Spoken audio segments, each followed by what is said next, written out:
Hello friends, welcome back to another session on coordination compounds. So before we dive in deep into the different aspects of this chapter, we first must understand what is a coordinate bond because the entire chapter is based on a coordinate bond.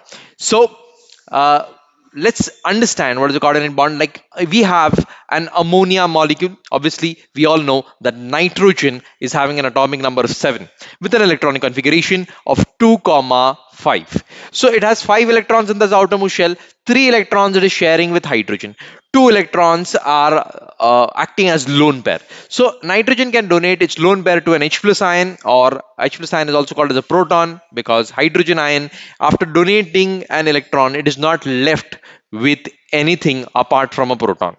Okay, if you're not understanding what I'm trying to tell you, have a look over here. Like say for example, this is the hydrogen atom. Okay, hydrogen atom, obviously it is having, hydrogen atom is existing in different forms of isotopes. We are talking about the protium, not about the deuterium and tritium. So when we are talking about the protium, we are having one electron, one proton, and zero neutrons. Okay, so after donating an electron, this hydrogen atom has converted into an H plus ion because it is left only with a proton. There is no electron. अभी ना तो इसमें electron है ना ही neutron है, बस एक proton बचा है. That's why H plus ion can also be called as a proton.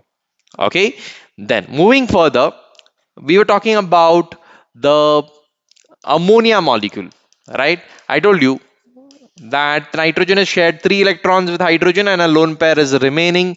So lone pair can be donated to the H plus ion. Okay, the moment nitrogen donates a lone pair of electrons to the H plus ions, the hydrogen will combine with nitrogen, forming a coordinate bond like this. So these two electrons belong to nitrogen. They are contributed by nitrogen but are being shared by both nitrogen as well as hydrogen. If this does not make sense to you, have a look over here. Let's compare. Let's give me. Now I'll give you an example. Like say for example, you and your friend go for a cup of coffee. Okay, coffee is costing, say for example, rupees 100. Okay, you pay rupees 50 and your friend is paying rupees 50. Both of you are consuming the coffee half and half. Which bond is this? This is a covalent bond. Equal sharing of money, equal sharing of the coffee. But next time you again go for a cup of coffee, you again share that coffee half and half, but this time your friend forgets money. Okay, so you are paying 50 rupees for your own self plus 50 rupees for your friend as well. Okay, so this is a coordinate bond. Coffee तो दोनों P रहे हैं but पैसे कौन भर रहा है? पैसे सिर्फ आप भर रहे हो, right? So this is called as a coordinate bond. Similarly compare this over here. Nitrogen और हाइड्रोजन दोनों इलेक्ट्रॉन शेयर कर रहे हैं, दोनों बॉन्ड फॉर्म कर रहे हैं, दोनों like it's a covalent bond. Coordinate bond is also called as coordinate covalent bond. So this is a covalent bond because there is sharing of electrons, but the shared pair of electrons belong only to nitrogen. Contribute कौन कर रहा है? Hydrogen कुछ contribute नहीं कर रहा है. Hydrogen is just like a friend, right, and nitrogen is contributing to the electrons. तो इस बॉन्ड का नाम है कोऑर्डिनेट बॉन्ड. कोऑर्डिनेट बॉन्ड बनते ही नाइट्रोजन को थोड़ी सी डांट पड़ने वाली है, मतलब आपको भी डांट पड़ती है कि आपने एक्स्ट्रा पैसे खर्च कर दिए. जब एक्स्ट्रा पैसे खर्च कर दिए तो क्या हो जाता है? डेफिशिएंसी हो जाती है. वैसे नाइट्रोजन को इलेक्ट्रॉन की डेफिशिएंसी होगी, gaining a positive charge, and hence it is called as ammonium ion. What is it called as? Ammonium ion. Ammonia converts into ammonium. Whenever nitrogen gains a positive charge, we attach the suffix ium, like ammonia to ammonium, pyridine to pyridinium. When the nitrogen in the pyridine converts, gains a positive charge, we call it as pyridinium. Okay, similarly we can uh, see this factor or feature in disonium salts also. Again there is the suffix ium, disonium. IUM because nitrogen over there also is having a positive charge on it. So after understanding what is the coordinate bond, let's move further, let's move ahead, right? So oh, I clicked on the wrong button, I guess. Yeah, about what is coordinate bond. Then let's see what are addition compounds. Now, addition compounds can be classified into, your coordination compounds basically come under the addition compounds. So, addition compounds can be classified into the double salts as well as coordination compounds. So, double salts are basically your more salt. When two salts are added together, it can form a double salt. Just like, for example, more salt is also called as ferrous ammonium sulfate. Ferrous ammonium sulfate, the formula will be NH4 twice dot FeSO4 dot 6H2O, or potash alum, whose formula is K2SO4 dot Al2SO4 thrice dot 24H2O. Okay, so that is an example of a double salt. Okay, you can see over here K2SO4 dot Al2SO4 thrice dot 24H2, that's alum. And coordination compounds, we're going to come to that. So double salts, after dissolving in water, they dissociate into all the possible ions like K plus ion, Mg2 plus ion, or Cl minus ion. Okay, so it will dissociate completely, but that's not the case in coordination compounds. In coordination compounds, I hope you're able to see this, right? Yeah, K4FeCN6. So K4FeCN6 is a coordination compound. Now, this coordination compound is having a complex. We're going to talk about this in detail. It's this square bracket is called as the complex. This is called as the counter ion. This is the ligand. This is the central metal atom. Don't worry. Even if you don't understand, we're going to do that in a while. Okay. So this is K4FeCN6. Even if when you dissolve it in water, after dissolving it in water, it will only give you the K plus ions, and FeCN, the entire square bracket, the entire complex remains as it is. It does not dissociate like this in water. Okay, it will only dissociate into K plus ions, and this FeCN will remain as an entire its entity on its own. Okay, it is not going to split further. Okay, they are retaining their identity. Yeah.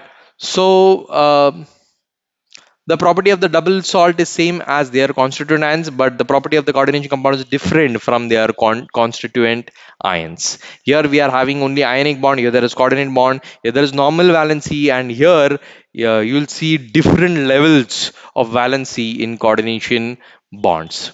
Okay, sorry, coordination compounds. So a very famous coordination compound, which is like very vital for human beings, that is vitamin B12. Okay, vitamin B12 is cyanocobalamin with cobalt as the center metal atom and ligand surrounded to that cobalt. So remember that cyanocobalamin is an example of coordination compound, a natural coordination compound, and you can see cobalt is in the center. All these are ligands. Don't get scared, just relax. Then we are moving towards hemoglobin. Hemoglobin is another abundant coordination compound in which iron Fe is the central metal atom. Okay, this is the central metal atom with all these ligands. Okay, ligands are electron donor molecules. Like in ammonia and hydrogen case, which we saw just now, ammonia was donating the electrons and forming a bond with hydrogen. So ammonia was the ligand. Okay, generally this ammonia or any other ligand donates the pair of electrons to a central metal atom. In this case, the central metal atom is Fe. Okay, so just like you were giving paying for money for your friend, so you were the ligand. Okay, so similarly, now chlorophyll is the world's most abundant coordination compound. Little do you know that chlorophyll is also a coordination compound with magnesium as the central metal atom. Okay, have a look. It's having a porphyrin ring, somewhat similar to like football. Okay, so with magnesium as the central metal ion or atom and surrounded by ligands. Okay, so now come and answer these simple questions, very basic, just to make sure that you are understanding.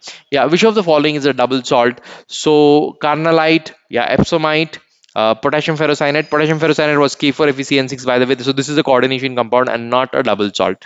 So answer will be carnallite. Carnallite is a coordination compound. The KCl.MgCl2.6H2O, that is carnallite. Carnallite is also used as a medicine for old age people who are having some electrolyte deficiencies. So we are giving carnallite to them. Carnallite capsules are available.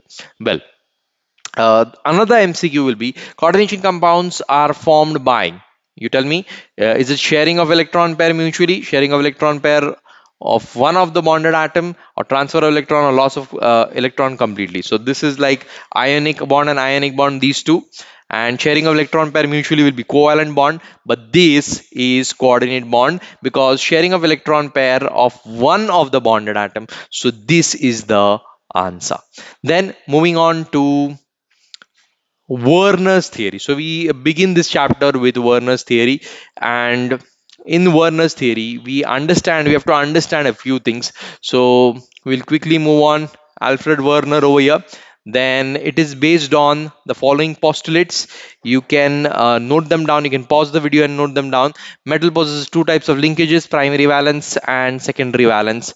Then basically, in short, if you want me to directly tell you what it is, so let me give you an example of CONH3 six time and Cl thrice. So let me write it down over here. So say for example we are having CO, you just now saw, right? CONH3. So we are having this structure CONH3 six times.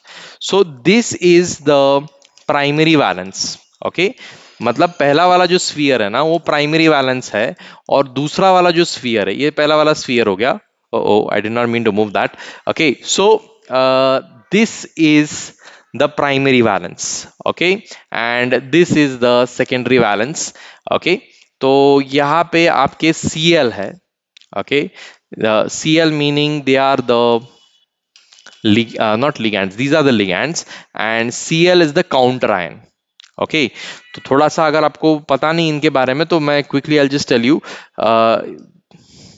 This is the square bracket. Inside the square bracket we have the central metal atom, and these are the ligands. Who are the ligands?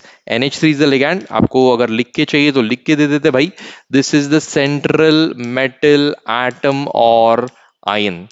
ठीक है, atom भी हो सकता है, ion भी हो सकता है. इलेक्ट्रॉन दे दी तो आयन हो गया, otherwise it will remain as an atom. Then this is a ligand, and इसके ऊपर स्क्वायर ब्रैकेट जो है उस पूरे स्क्वायर ब्रैकेट को बोलते हैं कॉम्प्लेक्स. अब कॉम्प्लेक्स तीन तरीके के हो सकते हैं. This complex can be either positively charged, that means cationic, negatively charged, that means anionic, or they can be neutral. Who? The complex. So if the complex is positively charged, you will have a negative ligand to balance that positive charge. So it is balancing the positive charge. So it is called as counter ion. It's countering it. So it's a counter ion, like Cl3 plus 3 is the charge over here. So Cl3 minus 1 into 3 will become minus 3. So plus 3 and minus 3, that's how the counter ion is balanced. Now in our previous case where we saw like K4FeCN6, right? So K4FeCN6 may, now you tell me who will be the central metal atom. This is the central metal atom or ion. This is the ligand. And sir, where is the counter ion? Counter ion was over here ना. अरे पागलो कि counter ion देखो, if the complex is positive, then counter ion, negative counter ion will be placed on the right hand side. If the complex is itself negative, मतलब anionic complex है, so your counter ion will be placed on the left hand side. This is the counter ion. So can you tell me what will be the charge on the square bracket or charge on the complex? The charge on the complex is definitely going to be -4. So how did you come to know that? See, this is K4, plus 1 into 4 is plus 4, so this obviously has to be -4. अरे भाई अगर criss cross method भी सीखा है ना आपने, so Na plus Cl minus 1, if Na is plus 1, Cl has got to be -1. MgSO4, if Mg is plus 2, then SO4 is -2. These charges need to be equal. I think that's basics, right? Basics of chemistry, 8th, 9th, 10th. Okay, so this is a coordination compound. So we will come back to our example. So this is your primary valence, secondary valence. Okay, and in this you can see कि इसमें Werner क्या बोलना चाहते हैं, basically क्या बोलना, वो बड़े बड़े postulate 2-3 pages study, rack your brains, don't do that. Okay, simple समझ लो बोलना क्या चाह रहा है कि Werner's theory says that this sphere, okay, the first sphere cannot stay empty. Like से फॉर एग्जांपल यहां से एक NH3 छोड़ के चला गया. अगर NH3 छोड़ के चला जाता है, like okay, NH3 if it goes away, then this Cl will have to take its place. उसको खाली नहीं रख सकते. मतलब NH3 कहाँ पे आ जाए, Cl कहाँ पे आ जाएगा, अंदर आ जाएगा. Cl कहाँ पे था, बाहर था, बाहर से अंदर आ गया. क्यों, मतलब अभी फॉर्मूला क्या हो जाएगा, CONH3 6Cl3. तो अब फॉर्मूला हो जाएगा CONH3 5 times, right? And Cl3 थे बाहर, अब दो ही Cl बाहर रह गए and one Cl has come inside. So this formula will change. So what does Werner want to say? कि अगर आपका इनर शेल खाली होता जा रहा है तो काउंटर आयंस उसको भर देंगे, वो अंदर आ जाएंगे. नाउ Cl, ओ इधर तो हम लोग Cl लिखना भूल गए, एक Cl स्क्वायर ब्रैकेट के अंदर आ गया, तो ये Cl is acting as a ligand. Okay, earlier that Cl was a counter ion, इस केस में वो काउंटर आयन था, बट अभी वो अंदर आ गया ना, तो now it is acting as a ligand.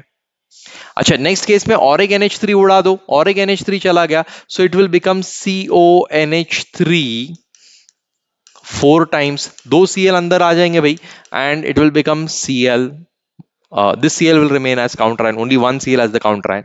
After some time, if one more NH3 goes away, then this will become NH3 thrice, and all Cl will come inside as the what, ligand, and there is no counter ion outside. So in that case, this shell only will get erased, and we will only have the first shell in which we are having, oh sorry, NH3 is gone, right? 3 NH3 have gone, and we have replaced them with Cl, Cl, and Cl. The total of 3 Cls have come inside. Okay, I hope you are understanding that 3 Cl have come inside, and all NH3s, 3 NH3s have gone, have left the molecule. Okay, so this is the compound CONH3 thrice. Where is it? CONH3 thrice Cl3. Cl was a counter ion, it has become a ligand. So this is what Werner's theory is trying to tell us. Then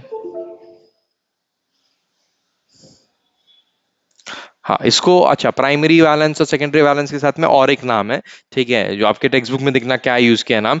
this is ion, जिसमें counter ion है उसको ionization sphere भी कहते हैं, and जिसमें ligands है तो उसको कोऑर्डिनेशन स्फीयर भी कहते हैं. So just remember that, coordination sphere and ionization sphere. Remaining theory is exactly what I told you, so we won't waste much time. You can see that 1 NH3 is going, 1 Cl is coming inside, all 3 NH3 have gone, 3 Cl have come inside. Okay, so as simple as that. Then based on ionizability, some complex compounds exhibit various colors. Yeah, so based on how many counter ions are there, based on how many ligands are there, the colors will change, because colors are dependent upon the unpaired electrons. So unpaired electrons, अगर ये ligand चला जा रहा है और counter ion अंदर आ रहा है, तो अनपेड इलेक्ट्रॉन्स में थोड़ा सा चेंज होता है, and that's why it results in change in colour. तो अगर CONH3 6 है, मतलब all NH3s are present, then the color is yellow.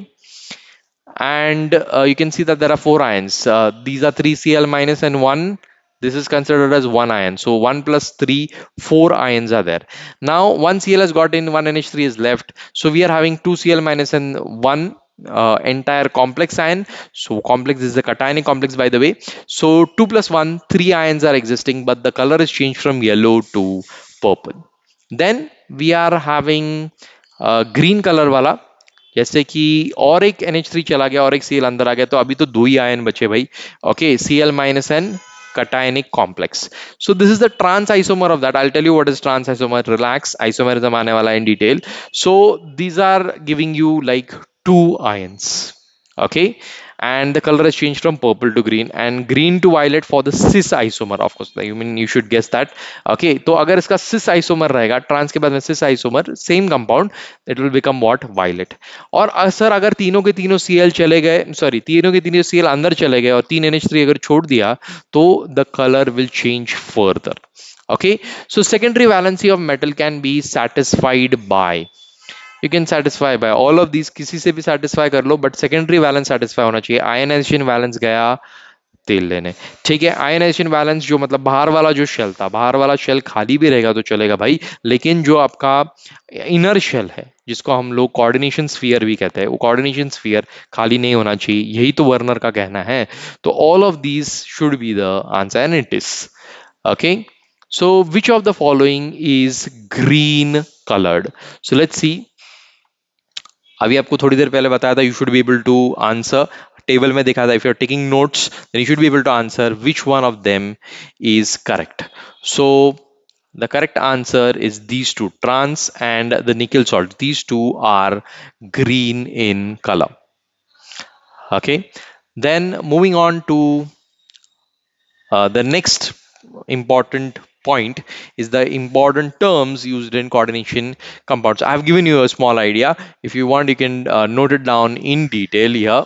So आपको ये बता दिया मैंने, अभी आप बताओ मेरे को, चलो आपको बताना है, कमेंट बॉक्स में टाइप करना शुरू कर दो कि अगर CO क्या था, सेंट्रल मेटल एटम या आयन था। वीडियो पॉज करो और बता लिखो ये क्या है, कोबाल्ट सेंट्रल मेटल आयन। फिर ये राउंड ब्रैकेट में क्या था, राउंड ब्रैकेट में था भाई लिगैंड। ओके, तो इसको बताया मैंने आपको, व्हाट इज इट, लिगैंड। और ये जो पूरा स्क्वायर ब्रैकेट है, स्क्वायर ब्रैकेट को हम लोग कॉम्प्लेक्स भी कह सकते हैं, और it is the coordination sphere. Then NH3 मैंने बता दिया, it is the ligand. Then six क्या है, कोऑर्डिनेशन नंबर, जितने नंबर ऑफ लिगैंड्स अटैच रहते हैं, ठीक है, that is called as coordination number. अगर तीन है, यहाँ पे तीन NH3 अटैच है, तो coordination number will become 3। Okay, जितने भी लिगैंड्स अटैच्ड है, ऐसा भी हो सकता है कि NH3 तीन लिगैंड अटैच्ड है और दूसरा कोई लिगैंड और अटैच्ड है, तो इसके 3 और दूसरे के 3, 3 + 3 6, ऐसा भी हो सकता है। आपको समझ में आएगा as we move ahead. And this is what obviously the counter ion, right. और ये 3+ क्या है, this is the charge on the complex.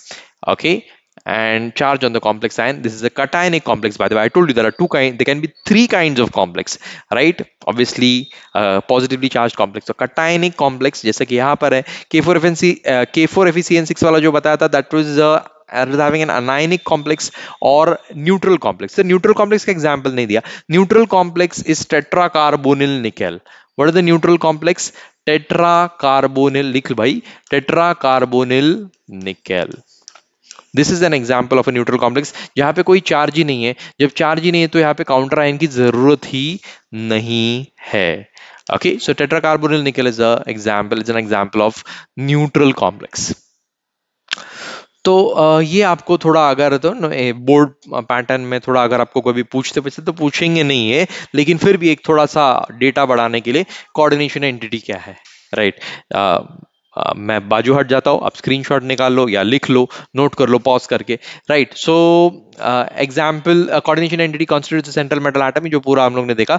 और इसमें लिगैंड्स होते हैं, आयन बॉन्डेड काउंटर आयंस रहते हैं, तो that is a coordination, this is a coordination entity, ठीक है। देन सेंट्रल मेटल एटम और आयन, हाँ अभी ये तो जरा थोड़ा सा बताना जरूरी है, ठीक है। जो इलेक्ट्रॉन्स देते हैं, राइट, इलेक्ट्रॉन देते हैं वो लिगैंड है। लिगैंड इलेक्ट्रॉन क्योंकि दे रहे हैं, तो they are according to the Lewis theory, they are Lewis bases, because Lewis theory में हम लोग ने पढ़ा था 10th स्टैंडर्ड में कि दे आर लुइस थियरी में bases are electron donors and acids are electron acceptors. ये दिमाग में फिट कर लेना है, ठीक है। Bases are electron donors and acids are electron acceptors, ठीक है।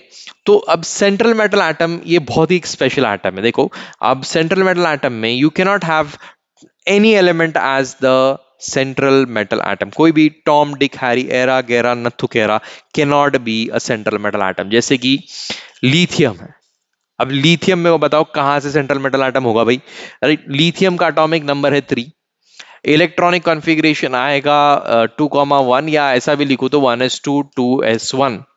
तो अभी इसमें कितनी जगह है, कितनी जगह है बताओ मेरे को, कितनी जगह है, 2s1 एक इलेक्ट्रॉन की जगह है यहाँ पे, और आगे चल के 2p, मतलब सेकंड शेल में क्योंकि एंटर कर ही गए, तो 2p0, यहाँ पे 3 ऑर्बिटल्स है, 3 इलेक्ट्रॉन पेयर बैठ पाएंगे, ज्यादा से ज्यादा 3 लिगैंड इसमें आ पाएंगे, तो इसके पास जगह नहीं है, ठीक है। अगर मैं आपको कहता हूं कि मैं आपको 10,000 करोड़ रुपए दूंगा, ठीक है, तो 10,000 करोड़, सो कुछ लोग बोलेंगे सर आपके पास तो भी है क्या होते हैं, बिल्कुल नहीं है, लेकिन एग्जाम्पल के लिए यार सोचो तो सही, 10,000 करोड़ रुपए अगर मैं आपको दे रहा हूं, तो पहले तो आप बोलोगे हाँ दे दो दे दो, लेकिन जब एक्चुअली देगा पागल हो जाओगे, स्टोर कहां पे करोगे, आपके घर में फिट नहीं हो पाएंगे इतने, राइट। कुछ लोग बोल रहे सर देखे तो देखो तो ये इसको मतलब कैपेसिटी होनी चाहिए, 10,000 करोड़ हैंडल कर रहा है, स्विस बैंक में अकाउंट वगैरह बड़ी बड़ी चीजें होनी चाहिए, तब जाके you can handle that amount of money, ठीक है।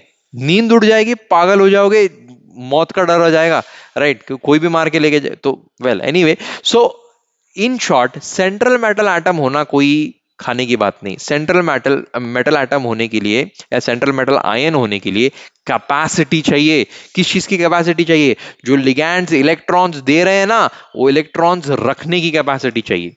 सर ऐसे कैपेसिटी किसमें है? ऐसी capacity generally D block elements में है। लाइक से फॉर एग्जाम्पल, अगर मैं थोड़ी देर पहले आप लिखा था K4FeCN6, इजंट इट?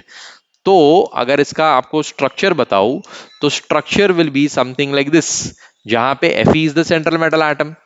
और Fe को करना क्या है? Fe को इलेक्ट्रॉन देना नहीं है, इलेक्ट्रॉन लेने आंधे आंधे आंधे। ठीक है, क्या इलेक्ट्रॉन्स कौन दे रहा है? साइनाइड दे रहा है। Fe को, साइनाइड को एक भी इलेक्ट्रॉन देने की जरूरत नहीं है, सिर्फ इलेक्ट्रॉन्स लेने की जरूरत है। और एक लिगैंड, एक साइनाइड, जब कोऑर्डिनेट बॉन्ड है तो obviously two two electrons every cyanide दे रहा है।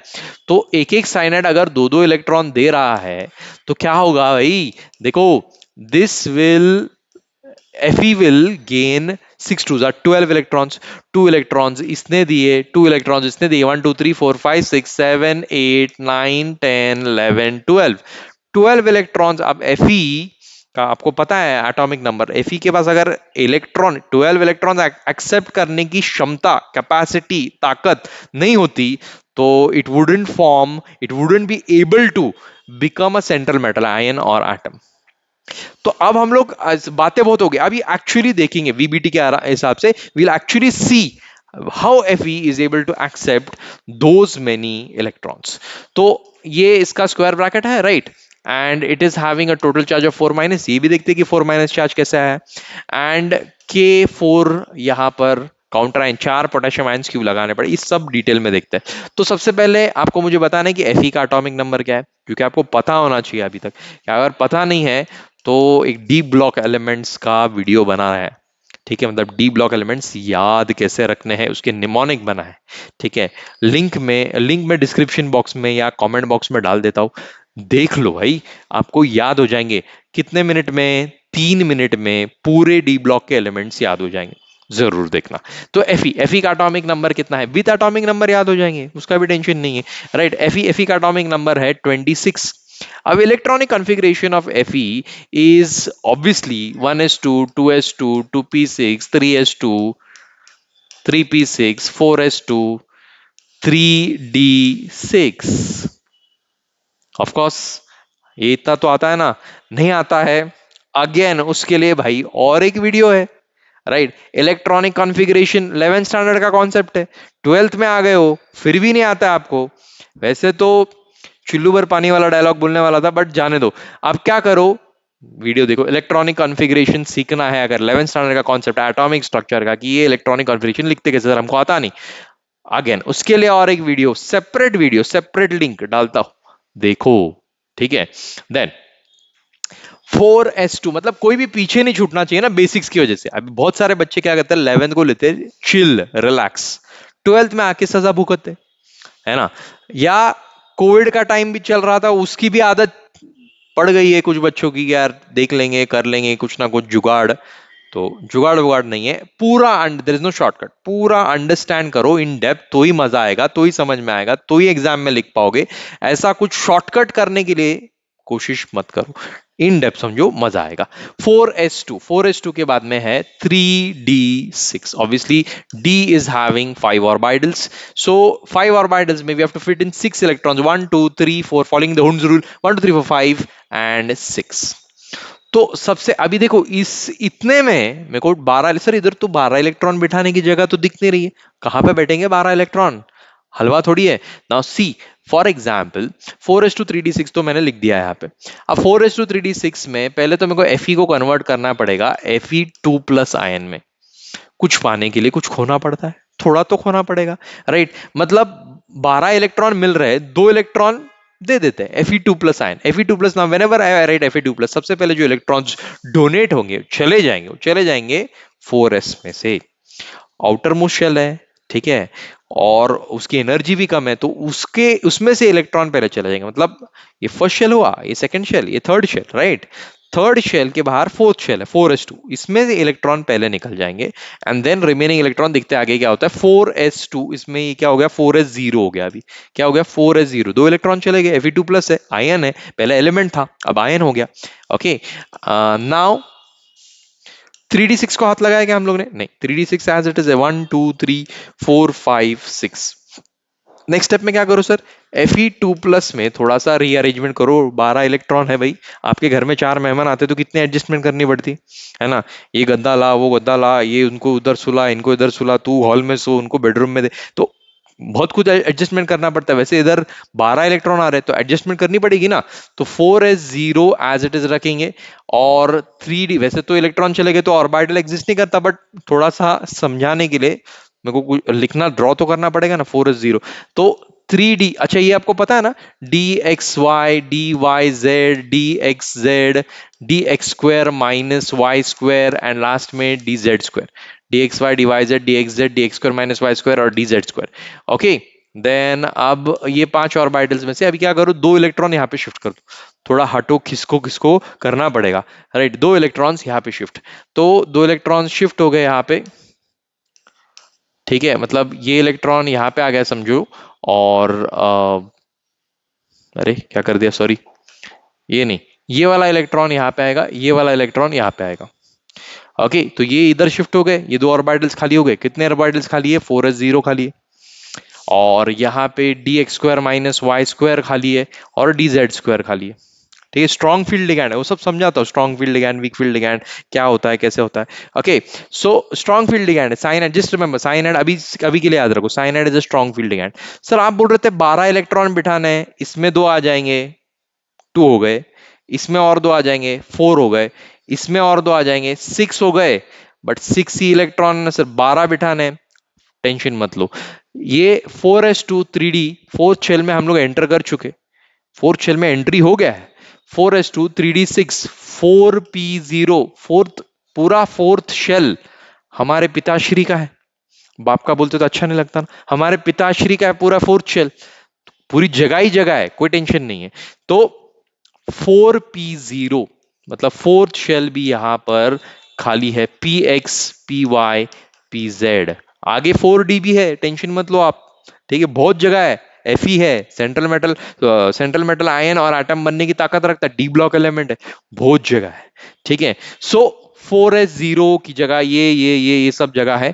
तो अभी मैं यहाँ पे थोड़ा इंक का कलर चेंज कर देता हूँ आपको दिखाने के लिए, क्या दिखाने के लिए, कि इलेक्ट्रॉन्स ऑफ साइनाइड, जो साइनाइड इलेक्ट्रॉन दो डोनेट कर रहा था, अरे ये सब पता है ना क्यों कर रहे हैं, साइनाइड इलेक्ट्रॉन डोनेट कर रहा है, दो इलेक्ट्रॉन से 12 इलेक्ट्रॉन डोनेट कर रहा है, तो 12 इलेक्ट्रॉन कहाँ पे फिट होंगे, देखो अब यहाँ पे फिट होंगे, राइट, यहाँ पे यहाँ पे यहाँ पे 6 इलेक्ट्रॉन हो गए, 7 8 9 10 11 12, 12 इलेक्ट्रॉन्स ऑफ साइनाइड यहाँ पे फिट हो गए।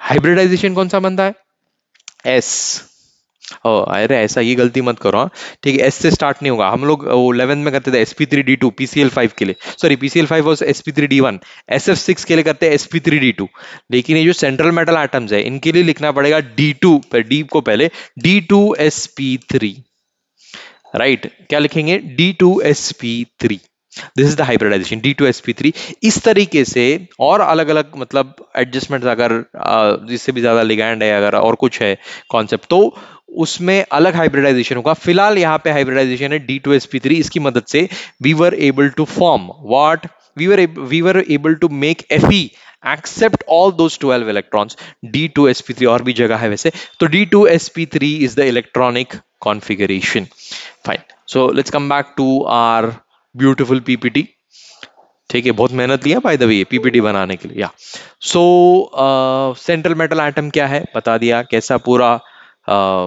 थियरी आपको उसमें एक्सप्लेन कर दिया उसका। अब टेस्ट करते हैं कि आपकी खोपड़ी में कुछ जा रहा है कि नहीं, तो कुछ एमसीक्यूज लेते फटाफट। ओके, आंसर करो, द सेंट्रल मेटल एटम और ion in the cobalt hexamine chloride complex, अब बताना पड़ेगा कि कोबाल्ट क्लोराइड हेक्सामाइन कॉम्प्लेक्स क्या है, शायद बताना पड़ेगा, कुछ बच्चे हमारे अल्ट्रा वीक है, राइट, सो कोबाल्ट हेक्सामाइन, कोबाल्ट हेक्सामाइन क्लोराइड, अरे सर ये वाला, हाँ यही वाला, इसके पहले जो थोड़ी देर पहले किया था ना वही, सो CONH36Cl3, ओके, तो इसमें क्या पूछा है, कोबाल्ट हेक्सामाइन क्लोराइड। अभी ये जो है ना, ये कॉमन नेम है, आईयूपीएसी नेम उसका अलग है, और नेम्स का अलग दुनिया अलग है इसकी, इसके नॉमेनक्लेचर अलग है, आईयूपीएसी नॉमेनक्लेचर, उसके ऊपर एक सेपरेट वीडियो बनेगा, अलग ही टॉपिक है, मजा आने वाला है, देखेंगे। Okay, CONH36Cl3। तो इसमें सेंट्रल मेटल एटम कौन है भाई? आपको बताने की जरूरत नहीं है यार, cobalt, cobalt central metal atom है, आंख बंद करके बोल सकते हैं। तो answer is cobalt of course. So cobalt is the central metal atom और आयन। एंजॉय। चलो अब next, the coordination number of Fe in potassium ferrocyanide. Potassium ferrocyanide मतलब ये K4FeCN6। ठीक है, again it's a common name, not an IUPAC name. तो coordination number, कितने ligands attached है, that is the coordination number. बताओ कितने लिगैंड्स अटैच्ड है? 6 लिगैंड्स अटैच्ड है, बिंदास आंसर लिख दो, 6। 6 इज द कोऑर्डिनेशन नंबर। कोई टेंशन है, राइट? सिर्फ चेक कर रहा हूं कि आपको कॉन्सेप्ट, ये अगर आंसर नहीं आ रहा है मतलब वीडियो रिवाइंड करके फिर से देखना पड़ेगा आपको, कुछ ना कुछ अपने ध्यान नहीं दिया, कुछ और कर रहे हो या पता नहीं, राइट? तो आपको समझ में नहीं आया इसका मतलब। ओके, अगर ये एमसीक्यूज आप खुद से आंसर नहीं कर पा रहे हो तो it is the check, constant check कि आपको समझ में आ रहा है कि नहीं। ठीक है, वीडियो लंबा हो रहा है, होने दो, कहां पे जाओगे भाग के, देखो करना तो है ही आपको, बाय हुक और बाय क्रुक।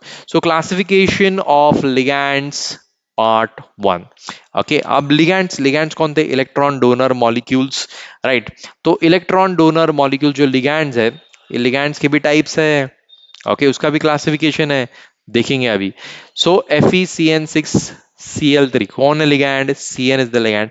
क्या दे रहा है वो? इलेक्ट्रॉन्स दे रहा है। कितने इलेक्ट्रॉन दे रहा है? एक से cyanide lone pair of electron, 2 electron दे रहा है, किसको? Fe को। ऐसे 12 इलेक्ट्रॉन इस केस में दे रहा है। इस केस में cobalt is giving 4 2 8 electrons to nickel, right? So this is the ligand, this is the ligand. Okay, molecule or ion which is coordinated, the metal atom or ion, फालतू का definition आप पढ़ लो, मतलब बोर्ड वाले आराम से रटना है रट लो, थोड़ा सा भी दिमाग है खुद बना सकते हो यार, डेफिनेशन समझ में आ गया तो खुद लिख सकते हो। वाइट व्हाट, द मॉलिक्यूल और ion which is donating a lone pair of electron, जो lone pair of electrons donate कर रहा है, किसको डोनेट कर रहा है? सेंट्रल मेटल एटम को या आयन को डोनेट कर रहा है, that is called as the ligand. Okay, so electrons are ligand, electron क्या बोल रहा हूं मैं भी, elect ligands are electron donors. Okay, ligand, मजा आ रहा है ना आपको भी? हाँ, गलती हो रही तो मेरी, हाँ। So ligands are electron donors. Okay, of course, electron donor कौन है? थोड़ी देर पहले बोला था, they are Lewis bases, right? Lewis, Lewis, जैसा प्रोनाउंस करना करो, लेविस या Lewis bases. Electron donors are Lewis bases. Electron acceptor, electron लेने वाले, छीन के झपट के लेने वाले इलेक्ट्रॉन, वो है एसिड से। Okay, acids are electron acceptors. लेकिन लिगैंड्स की बात करें, ligands are electron donors, Lewis bases. Fine. अब लिगैंड्स बेसिकली, मतलब वो मोनोडेंटेड, बाइडेंटेड, ट्राइडेंटेड, वो सब देखेंगे, लेकिन basically ligands are of either they are charged और दे आर न्यूट्रल। न्यूट्रल है तो कोई और टाइप्स नहीं है, लेकिन चार्ज है तो ऑफ कोर्स यार पॉजिटिव होंगे या फिर नेगेटिव होंगे। Okay, positively charge ligand, negatively charge ligand. Positively charge ligand थोड़े हैं, नेगेटिवली चार्ज लिगैंड दुनिया भर के। चलो देखेंगे अभी एक एक करके। So here we are having the positively charged ligands, name formula, name given in complex। तो यहाँ पे हाइड्राजीनियम आयन पॉजिटिव लिगैंड्स से नाम मात्र, बहुत कम, जनरली लिगैंड्स पॉजिटिव होते ही नहीं बिल्कुल, एक कुछ एक्सेप्शन समझ लो पॉजिटिव लिगैंड्स के लिए। तो हाइड्राजीनियम है, नाइट्रोसोनियम है, राइट, एंड नाइट्रोनियम है, मतलब नाइट्रोनियम NO2 प्लस, ये NO प्लस, ये NH2 NH3 plus. Okay, so these are the positive ligands. अभी तुरंत जंप करते हैं नेगेटिव लिगैंड्स पे। अब इसको क्या मतलब सिखाओ, एक्चुअली नॉमेनक्लेचर में कवर हो जाएगा, लेकिन फिर भी आपको इच्छा है, सुनो। साइनाइड पे नेगेटिव चार्ज, राइट, लेकिन जब हम लोग उसको नेम करेंगे ना यूपीएससी में, तो तब साइनाइड वगैरह यूज करना नहीं। अभी थोड़ी देर पहले सर यूज किया था K4FeCN, आपने ही यूज किया था, आपने पीपीटी बनाया, आपने यूज किया था। अरे भाई, मैंने चिल्ला चिल्ला के बोल रहा था वहां पे कि वो कॉमन नेम है, आईयूपीएससी नेम नहीं था वो। आईयूपीएससी नेम जब लेंगे तब इसको सायनो कहेंगे। ओके, K4FeCN6 जिसको पोटेशियम फेरी साइनाइड ऐसा कॉमन नेम था, आईयूपीएससी में उसका नेम हो जाएगा पोटेशियम हेक्सासायनोफेरेट। सायनो वर्ड आया ना, तो cyano ligand Cn minus is called as cyano in IUPAC nomenclature. Then यहाँ पे F minus C L minus B R minus I minus halide ion है, इसको आईयूपीसी में जब लेंगे, अगर ये लिगैंड है तो फ्लोरोक्लोरोब्रोमो, इसको हाइड्रिडो, इसको नाइट्रो, नाइट्रिटो अगर ओ से अटैच्ड है तो, या आइसोनाइट्रो भी कहते हैं इसको। Then NO3 minus nitrato, OH minus hydroxo, NH2 minus amido. थोड़ा आपको सीखना पड़ेगा और इसका टेंशन लेने की जरूरत नहीं है।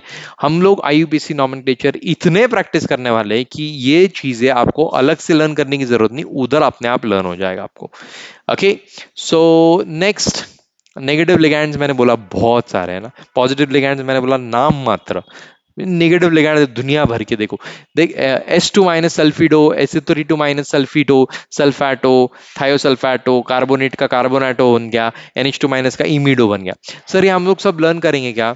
हाँ तो लर्न हो जाएंगे, आपको ऐसा अलग से लर्न बैठ के ऐसा रटते बैठ गए, ऐसा ऐसा कर रहे रटते बैठे, नहीं रटना नहीं है, आराम से लर्न हो जाए। आईयूपीएसी नॉमेनक्लेचर प्रैक्टिस करते करते ये अपने आप लर्न हो जाएंगे, टेंशन लेने की जरूरत नहीं है। Then neutral ligands, neutral ligand भी मैंने बोला नेगेटिव, एक तो पॉजिटिव थोड़े बहुत, नेगेटिव थोड़े ज्यादा, न्यूट्रल थोड़े हैं। जैसे कि NH3, ये आपको याद रखना बहुत जरूरी है कि न्यूट्रल कौन है, नेगेटिव कौन है, पॉजिटिव कौन है। पॉजिटिव तो खैर यूज बहुत रेयरली होते हैं, नेगेटिव और न्यूट्रल आपको याद रखने हैं, उनका चार्ज भी आपको याद रखना है, ठीक है। तो NH3 अमाइन, या ये this is a ligand. H2O, sir NH3 ammonia होता है, अरे मुझे पता है भाई, लेकिन आईयूपीएसी नॉमेनक्लेचर में, कोऑर्डिनेशन कंपाउंड्स के आईयूपीएसी नॉमेनक्लेचर में उसको अमाइन कहते हैं। H2O is called as aqua or aquo, NO nitrosyl, CO carbonyl, CS is थायोकार्बोनिल नहीं है, थोड़ा गड़बड़ हो गया है, ये गलत हो गया है नाम। Okay, then PH3 is phosphine. Then आप तुरंत चेक करेंगे, चेक तो करना पड़ेगा कि आपको आपके दिमाग में जा रहा है कि नहीं। पता चला कि लंबे वीडियो है तो इसके लिए समझ में ही नहीं आ रहा है। Then ligand in the complex is FeCN। Ligand कौन है इसमें, लिगैंड कौन है, CN है, NO, ये दोनों लिगैंड है, CN और NO, मतलब both B and C, both of them are the ligands. Then next ligands are, बताओ, लुइस एसिड है क्या? बिल्कुल नहीं। इलेक्ट्रॉन एक्सेप्टर है क्या? वो भी नहीं। क्या है फिर? इलेक्ट्रॉन डोनर है और लुइस बेस है। तो कौन सा ऑप्शन करेक्ट है? सी और डी, ये दोनों करेक्ट है। So C and D options are right, ठीक है। Then moving on to the next one. हाँ, तो यहाँ पे देखो, अभी दिस इज व्हाट, दो इलेक्ट्रॉन पेयर्स डोनेट कर पाएगा, एक लोन पेयर ऑफ इलेक्ट्रॉन यहां से डोनेट करेगा, एक लोन पेयर ऑफ इलेक्ट्रॉन यहां से डोनेट करेगा। तो ऐसे लिगैंड को हम लोग बाइडेंटेड लिगैंड बोल सकते हैं। मतलब कैसा बताऊं मैं आपको, डेंट मतलब डेंटिस्ट याद करो, डेंट मतलब डेंटिस्ट, डेंट मतलब दांत के रिलेटेड। तो ये एक जगह से पकड़ सकता है, बाइट कर सकता है, एक जगह यहां से, एक जगह यहां से, दो दो जगह से काट सकता है जो है, दैट इज बाइडेंटेड लिगैंड। और एक ही जगह से जो काट सकता है, जैसे कि अमाइन है, NH3 है, वो एक ही जगह से एक ही लोन पर डोनेट करेगा तो वो मोनोडेंटेड हो गया। ये दो जगह से इलेक्ट्रॉन्स डोनेट कर सकता है एक ही मॉलिक्यूल, तो ये बाइडेंटेड हो गया, right. So this is a bidentate ligand. Oxalate ion है, C2, इधर H लगा दो तो ऑक्सैलिक एसिड हो जाएगा, H प्लस निकाल दिया, ऑक्सैलेट बन गया। ओके, ऑक्सैलेट आयन, चार्ज कितना है इसके ऊपर? -1 -1, -1 प्लस -1 विल बिकम -2। और ये देखो यहाँ पे ये भी इस पॉइंट से और इस पॉइंट से इलेक्ट्रॉन्स डोनेट कर सकता है, तो ये भी क्या हो गया? Bidentate ligand. और अगर एक ही पॉइंट, एक ही लोन पर अब इलेक्ट्रॉन्स डोनेट कर रहा है तो वो मोनोडेंटेड हो गया, ये बाइडेंटेड हो जाएगा, ठीक है। This one is also an example of bidentate, इसको ग्लाइसिनेट कहते हैं, ग्लाइसिन अमाइन एसिड का भाई ये सिर्फ ग्लाइसिन में से H प्लस निकाल दिया, ग्लाइसिनेट हो गया, ठीक है। ग्लाइसिनेट और ग्लाइसिन का structure we have seen in the chapter biomolecules. Okay, तो यहाँ पे तीन जगह से इलेक्ट्रॉन्स डोनेट कर रहा है, तो किसको डोनेट कर रहा है? ऑब्वियसली सेंट्रल मेटल एटम को ये डोनेट करेगा, क्या? लोन पेयर ऑफ इलेक्ट्रॉन्स, कितने? तीन। तो क्या हो गया? ऑब्वियसली ट्राइडेंटेट लिगैंड, क्या नाम है इसका? Tridentate ligand. ओके, देखो छह जगह से इलेक्ट्रॉन डोनेट कर रहा है भाई, मजाक है। EDTA कहते हैं उसको, इथिलीन डायअमाइन टेट्राएसिटेट। सर इधर लिखा नहीं, अरे वो हेक्सा डेंटेड, इसका क्लासिफिकेशन लिगैंड का क्लासिक कैटेगरी है, बट नाम क्या? आपकी कैटेगरी ह्यूमन है शायद, राइट। सो वैसे कैटेगरी ह्यूमन है बट नाम कुछ होगा ना, सोनू मोनू रिंकू टिंकू, कुछ तो नाम होगा, राइट। वैसे ही कैटेगरी इसकी हेक्सा डेंटेड है, बट इसका नाम क्या है? इसका नाम है ethylene diamine tetra acetate. Sir ethylene मतलब क्या? इथिलीन मतलब दो कार्बन विदाउट टू हाइड्रोजन, मतलब इथेन में से दो हाइड्रोजन निकाल दो, इथेन में से एक हाइड्रोजन निकाला तो इथाइल होगा। इथेन में से अगर दो हाइड्रोजन निकाल दिए तो इथाइलिन हो गया। तो इथाइलिन डायअमाइन, दो अमाइन, टेट्रा क्या एसिटिक एसिड में से H प्लस निकाल दिया तो acetate, tetra amine, ethylene diamine tetra acetate. चार एसिटेट इसके लिए टेट्रा, टेट्रा मींस फोर। तो एक दो तीन चार, चार लोन पेयर यहां से, पांच और छह, छह टोटल लोन पेयर, छह जगह से काटता है ये। हाँ डेंजर है बहुत, कुत्ता एक जगह से काटता है, कुत्ता मोनोडेंटेड है, राइट। लेकिन ईडीटीए हेक्साडेंटेड है, छह जगह से काटेगा। किसको काटेगा? इन द सेंस पकड़ेगा, किसको पकड़ेगा? सेंट्रल मेटल आयन को या एटम को पकड़ेगा। Okay, so this is EDTA, बहुत ही फेमस कंपाउंड है ईडीटीए। ये ईडीटीए को कभी कभी है ना वाटर प्यूरिफिकेशन वगैरह उसमें भी यूज करते हैं। मतलब वाटर में अगर से फॉर एग्जांपल कुछ हैवी मेटल्स या ऐसे कुछ इंप्यूरिटीज चली गई, तो वाटर में से इंप्यूरिटीज निकालने के लिए ईडीटीए डाल दो। ईडीटीए ढूंढ के आयंस जो हैवी मेटल वगैरह पॉइजन कर रहे हैं, लेड पॉइजनिंग, ये वो वाटर को इम्प्योर कर रहे हैं, उनको पकड़ लेगा। कौन? ईडीटीए। और पकड़ के फिर वो इनसॉल्युबल कॉम्प्लेक्स फॉर्म कर देगा और उसको हम लोग फिल्टर कर लेंगे, जो बचेगा वो प्योर वाटर होगा। ओके, सो या देखो नाम आ गया, इथिलीन डायमाइन टेट्राएसिड। इसका नाम डाइथिलीन क्योंकि दो इथाइलिन है, और ट्रायमाइन क्योंकि तीन NH2 है, इथिलीन ट्रायमाइन, डाइथिलीन ट्रायमाइन। फिर से क्वेश्चन चेक करते रहते ना हम लोग, चेक करना पड़ेगा, नहीं तो आपको समझ में आ रहा है कि नहीं, मेरे को कैसे समझ में आएगा। तो आप आंसर करो फटाफट, कमेंट बॉक्स में लिखो क्या आंसर है। विच of the following is a monodentate ligand? A B C D सिर्फ तो लिखना है, टाइप भी ज्यादा करना नहीं, एक तो A B C या D लिखो। पॉज करो वीडियो, लिखो विच of the following is a monodentate ligand. तो मोनोडेंटेड लिगैंड है, अमीनो एसिड नहीं है, अमोनिया मॉलिक्यूल है, राइट। फिर वाटर मॉलिक्यूल भी मोनोडेंटेड हो सकता है, देखेंगे। एंड pyridine, ये देखो B C D ऐसे आंसर लग रहा है, और I am right, I am always right. ठीक, मजाक कर रहा हूं, मेरे से भी गलती होती, राइट। सो B C D ये तीनों क्या है? मोनोडेंटेड लिगैंड है। अच्छा चलो, क्योंकि मोनोडेंटेड के साथ में थोड़ा मैं एम्बीडेंटेड भी आपको बता देता हूँ कि एम्बीडेंट लिगैंड क्या होता है। अब वो जापानीज तलवार देखिए ना, सैमुराई का कुछ तो भी बोलते हैं उसको, सैमुराई ऐसा कुछ नाम है। तो जापानीज तलवार क्या थी? दो धारी तलवार, ठीक है। लेफ्ट हैंड से भी काट, मतलब लेफ्ट साइड से भी कट कर सकती है, राइट साइड से भी कट कर सकती है। अभी हमारे किचन में चाकू रहता है, वो सिर्फ एक ही साइड से हम लोग कट कर सकते हैं, बट सैमुराई तलवार जो है दोनों एंड से कट कर सकती है, इसको बोलते हैं दुधारी तलवार। ओके, सो ये जो साइनाइड है, ओके कलर चेंज करो, क्या व्हाइट ही अच्छा लगता है मेरे को तो। हाँ, तो ये जो साइनाइड है, ओके, CN, तो अभी कार्बन, अभी ये थोड़ा अंदर भी उसके जाते हैं, ट्रिपल बॉन्ड रहता है साइनाइड में। कार्बन की valency 4, of course 4 valence electron है कार्बन में, 1 2 3 4, राइट। और नाइट्रोजन के पास में 1 2 3 4 5। तो कहां से लोन पेयर डोनेट करेगा? ऑब्वियसली नाइट्रोजन साइड से लोन पेयर डोनेट कर पाएगा।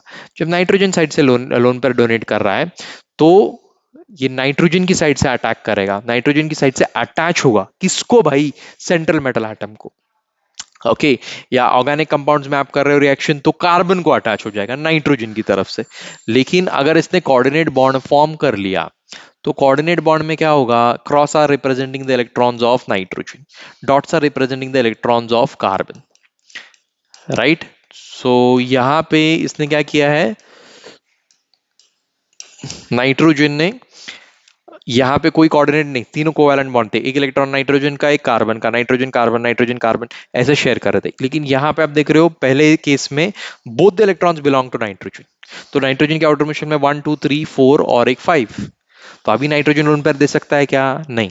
लेकिन कार्बन ने रिजल्टेंटली सिर्फ दो ही इलेक्ट्रॉन बॉन्ड में खर्च किए, दो इलेक्ट्रॉन उसके पास लोन पेयर के तौर पे बचे। एक कार्बन को, कार्बन के ऊपर जब लोन पेयर ऑफ इलेक्ट्रॉन्स आते हैं, तो 11th स्टैंडर्ड में मैंने आपको बताया था कि लोन पेयर ऑफ इलेक्ट्रॉन जब आते हैं कार्बन में, तो it is called as carbene, बीन बजाती हुई नागिन, हाँ। तो this called as carbene, this carbon is called as carbene. तो अभी वो कहां से अटैच होगा? इस डायरेक्शन में, मतलब कार्बन की तरफ से अटैच होगा, राइट। तो हो गया ना दो धारी तलवार, एक बार यहां से अटैच हो रहा है, एक बार यहां से अटैच हो रहा है। सर एक ही टाइम पे दोनों साइड से अटैच हो सकता है क्या? नहीं, एक ही टाइम पे दोनों साइड से नहीं, एक तो नाइट्रोजन की तरफ से, या फिर अगर आपको ऐसा अच्छा नहीं लग रहा है तो इधर ड्रॉ करता हूं मैं, क्रॉस क्रॉस, नाइट्रोजन के क्रॉस है, हाँ। तो यहां से इलेक्ट्रॉन डोनेट, एक तो यहां से डोनेट करेगा या फिर यहां से डोनेट करेगा। राइट। तो इसको कहते हैं एम्बिडेंट लिगैंड, जो दोनों तरफ से अटैक कर सकता है। हैलो अल्केन चैप्टर में ये आया है यार, देखो हैलो अल्केन चैप्टर में CH3Cl, अगर KCN यूज करेंगे तो पोटेशियम साइनाइड फटाफट डिसोसिएट होता है और कार्बन की तरफ से ही बॉन्ड फॉर्म हो जाएगा, K and Cl will combine form KCl plus CH3CN बन जाएगा मिथाइल साइनाइड। और आइसोसाइनाइड तब बनेगा जब सेम CH3Cl को आप AgCN के साथ रिएक्ट कर रहे हो। AgCN सुस्त बॉन्ड, डिसोसिएट आपके जैसा सुस्त, डिसोसिएट नहीं हो रहा जल्दी, राइट। तो जल्दी डिसोसिएट नहीं हो रहा तो नाइट्रोजन बोर हो गया, नाइट्रोजन बोला चलो मैं इलेक्ट्रॉन दे देता हूँ यार मिथाइल को, तो नाइट्रोजन की तरफ से अटैच हो जाता है और बाद में ये दोनों डिसोसिएट हो जाते हैं, तो हमको AgCl व्हाइट प्रेसिपिटेट मिलता है। This is not very easy to dissociate. Ag silver salt थोड़े डिसोसिएशन कांस्टेंट कम है सिल्वर सॉल्ट का, तो यहाँ पे AgCl बन जाएगा और देन नाइट्रोजन की तरफ से अटैच हो गया तो इधर मिथाइल साइनाइड था, तो यहाँ पे मिथाइल आइसोसाइनाइड हो गया, methyl isocyanide, methyl cyanide. Okay, तो this is the ambident ligand, ambident nature of cyanide. ऐसे एम्बिडेंट बहुत सारे, ठीक है, उसमें से एक, एंड एवरी मोनोडेंट, नहीं ऐसा नहीं, every ambident is a monodent, every ambident is a monodent, but every monodent is not an ambident। जैसे कि NH3 है, मोनोडेंट है, इज इट एन एम्बिडेंट? नहीं, सिर्फ एक ही डायरेक्शन से इलेक्ट्रॉन डोनेट कर सकता है, हाइड्रोजन की तरफ से कर सकता है क्या? नहीं। सो ये मोनोडेंट है, every monodent is not an ambident, but every ambident, जो कि साइनाइड एम्बिडेंट है, every ambident is a monodent. Ambident is a monodent क्योंकि वो एक तो कार्बन की तरफ से करेगा या तो फिर नाइट्रोजन की तरफ से, एक तो कार्बन की तरफ से या फिर नाइट्रोजन की तरफ से, दोनों तरफ से एक टाइम पे नहीं कर सकता, because of this reason, electron ही नहीं ना, कहां से करेगा? ओके, सो ये क्या हो गया, we have done about the types, classification of ligand, और कुछ MCQs अगर डाले तो देख लेते हैं फटाफट। हाँ, ये अभी विच ऑफ द फॉलोइंग इज और आर अ बाइडेंटेट लिगैंड, ठीक है, और MCQ से फटाफट आंसर करो, फिर ये वीडियो खत्म करके नया सेशन हम लोग शुरू करते हैं।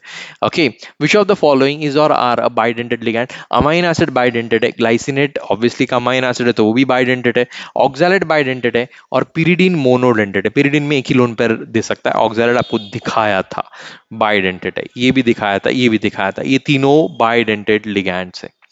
ऑफ कोर्स ये सिर्फ बाइडेंटेड नहीं है।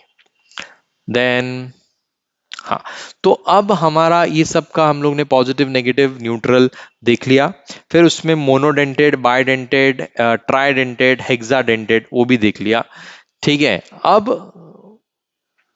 हमको, हाँ ये सब देख लिया हम लोग ने, आगे चलते हैं, ठीक है। अभी इसका टेबल्स है, आप अभी क्या करो कि अगले सेशन में जाने के पहले खचाक खच स्क्रीनशॉट ले लो और बाद में नोटबुक में लिखो या पॉज करके लिखो, जैसे आपकी मर्जी, ठीक है। ये भी हम लोग ने ऑलरेडी मोनोडेंटेड, मतलब पहले सिर्फ नेगेटिव लिगैंड्स बोले थे, उसको मोनोडेंटेड नहीं बोला था, तो ये मोनोडेंटेड है, मतलब सबका -1 चार्ज, मतलब एक ही -1 नहीं, सॉरी, सबका एक loan pair of electrons they सकते हैं, ये सारे एक लोन पेयर ऑफ इलेक्ट्रॉन देने वाला है। Okay, so that's why they are called as monodentate negative ligands. ये सारे जो है, आजा भाई घूम जा पहले, हाँ, तो all these are bidentate ligands, ये सब दो lone pair of electrons donate कर सकते हैं, ठीक है। स्क्रीनशॉट्स, देन क्योंकि ये सब हम लोग यूज करने वाले हैं तो तब आपको प्रैक्टिस हो जाएगा, इतना IUPAC प्रैक्टिस करेंगे कि समझ में आ जाएगा। और ये हमारा हेक्साडेंटेड दोनों, ये पेंटाडेंटेड है, हेक्साडेंटेड है, सो पॉलीडेंटेड लिगैंड्स। तो चलो लगे हाथ तो ये सॉल्व करे या नेक्स्ट सेशन में लेके जाए इसको। देखो आ रहा है कि आपको, name of the OH minus ion is in complexes is, name of OH is hydroxo, OH minus को हाइड्रोक्सो कहेंगे। इथिलीन डायमाइन में, ethylene diamine, diamine, 2NH2, 2NH2 मतलब दो lone pair of electrons donate करेगा, तो बाइडेंटेड इज द आंसर। चलो अभी इधर से, इस स्लाइड से we will continue in our following class. I hope you've enjoyed the session. Please do like, share, and subscribe our channel. Thank you.